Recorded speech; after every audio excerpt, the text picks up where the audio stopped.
People as a resource చాప్టర్లో question, what is the role of education in human capital formation? Human ఒక క్యాపిటల్గా మారాలంటే ఎడ్యుకేషన్కి ఎంత రోల్ ఉంటుంది, what type of a role ఉంటుంది? Okay, so education play crucial role in human capital formation. Crucial అంటే important role by enhancing the skills and knowledge and abilities of the individual.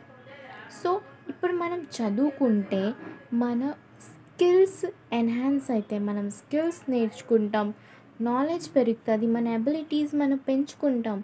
ఇవన్నీ పెంచుకుంటే మన ప్రొడక్టివిటీ పెరుగుతుంది, మనం బెటర్గా పని చేయగలుగుతాం. సో ఎడ్యుకేషన్ అందుకే మన లైఫ్లో చాలా ఇంపార్టెంట్.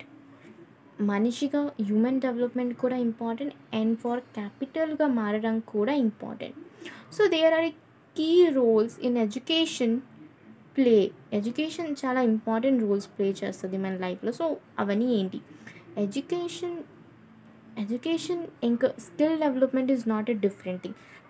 ఇండియాలో it's a different thing, but mostly education అంటే స్కిల్ డెవలప్మెంట్. ఆ రెండింటిని ఎవరు వేర్ చేయలేదు. సో స్కిల్ డెవలప్మెంట్ అगर మనకి వస్తే ఇంప్రూవ్మెంట్ ఇన్ ప్రొడక్టివిటీ, మనం బెటర్గా పని చేయగలుగుతాం. ఒక పనిని మనం నేర్చుకున్నాం, సో మనం బెటర్గా పని చేయగలుగుతాం. బెటర్గా పని చేస్తే మనకి బెటర్ ఆపర్చునిటీస్ వస్తాయి, ఎంప్లాయ్మెంట్ ఆపర్చునిటీస్.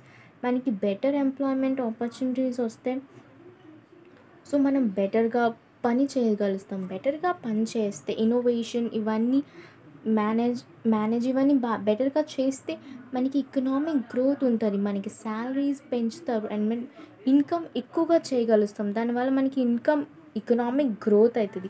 ఎకనామిక్ గ్రోతే కదా మనకి సోషల్ డెవలప్మెంట్ చేస్తుంది. ఎందుకంటే ఎకనామిక్ గ్రోత్ ఉంటే మనం ఇల్లు కట్టుకోగలుగుతాం, ఇవన్నీ చేసుకోగలుగుతాం. సో ఇవన్నీ ఓవరాల్గా సొసైటీ డెవలప్ అవుతుంది. అందరూ బెటర్గా ఉంటే, బెటర్గా స్కిల్ నేర్చుకుంటే ఇంప్రూవ్ ప్రొడక్టివిటీ, వాళ్ళకి ఎంప్లాయ్మెంట్ ఆపర్చునిటీ వస్తే ఎకనామిక్ గ్రోత్ అయితే అందరూ ఇల్లు కట్టుకుంటే బెటర్గా ఉంటారు, బెటర్ స్టాండర్డ్ ఆఫ్ లైఫ్ ఉంటారు. దానివల్ల సోషల్ డెవలప్మెంట్ ఆటోమేటిక్గా అవుతుంది. So this is the role education ఒక హ్యూమన్ లైఫ్లో ప్లే చేస్తుంది వాళ్ళు ఒక క్యాపిటల్గా మారడానికి.